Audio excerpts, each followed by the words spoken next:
Good morning, students.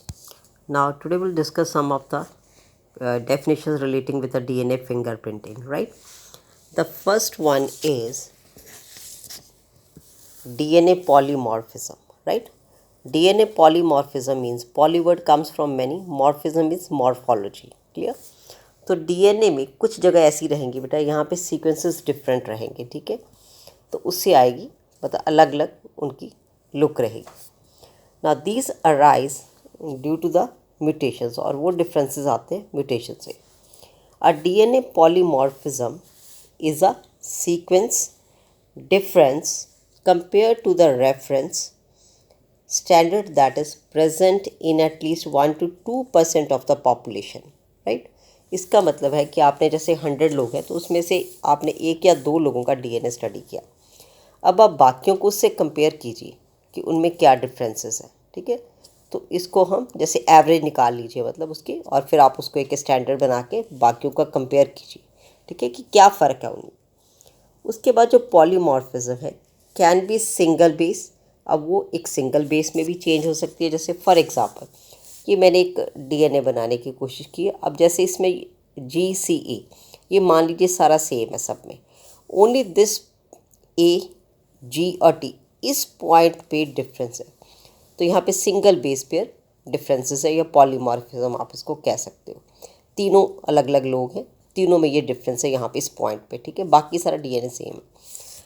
Single base pair में भी हो सकता है और थाउजेंड्स ऑफ बेस पेयर्स में भी हो सकता है.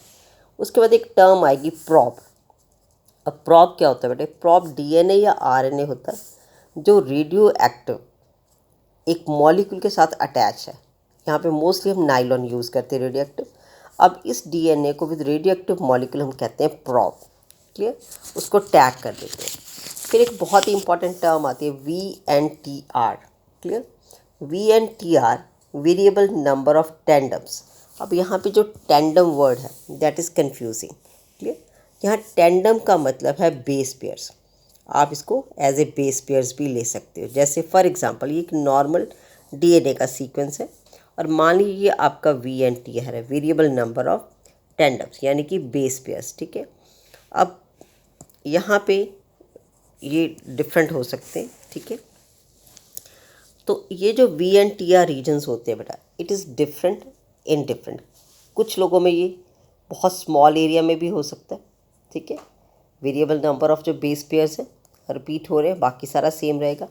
ये एरिया बड़ा भी हो सकता है. जैसे मान लीजिए किसी में इतना बड़ा एरिया है, यहाँ पे ये बेस पेयर्स वेरिएबल है. तो it depends person to person, ये वेरी करता है, ठीक है? उसके बाद एक आता है सेटेलाइट डीएनए. टर्म आती है सेटेलाइट डीएनए. कुछ ऐसे एरियाज़ हैं, क्लियर, यहाँ पे डीएनए की डेंसिटी ज़्यादा रहेगी, यानी कि वो डेंसली प्लेस रहेगा, क्लियर? तो और इसको हम डेंसिटी के बेसिस पे डिफ्रेंशिएट करेंगे, राइट? एक होती है हाइब्रिडाइजेशन. हाइब्रिडाइजेशन का मतलब क्या है? जैसे मान लीजिए एक नॉर्मल डीएनए और ये आपके पास प्रॉब है. प्रॉब मतलब जिसमें हमने रेडियो एक्टिव एलिमेंट को इस्तेमाल किया, तो उसको हम इसके साथ ऐसे पेयरिंग कर देंगे.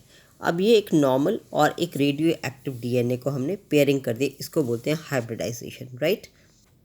Now this is one of the diagram given in your book, clear?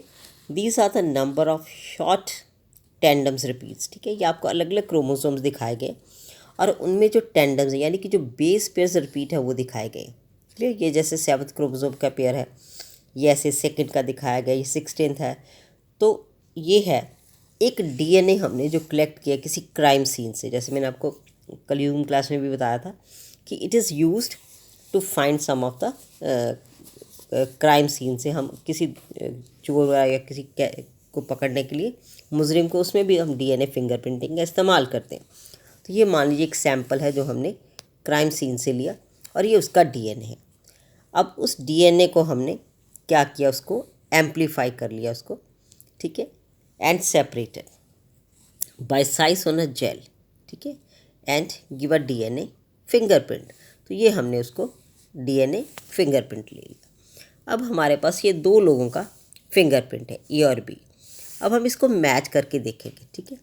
अब देखिए इसमें जो फर्स्ट है ये आपको देखिए बी वाले के साथ मैच कर रहा है सेम, ठीक है? ये देखिए कि आपका जो DNA it match with the B person.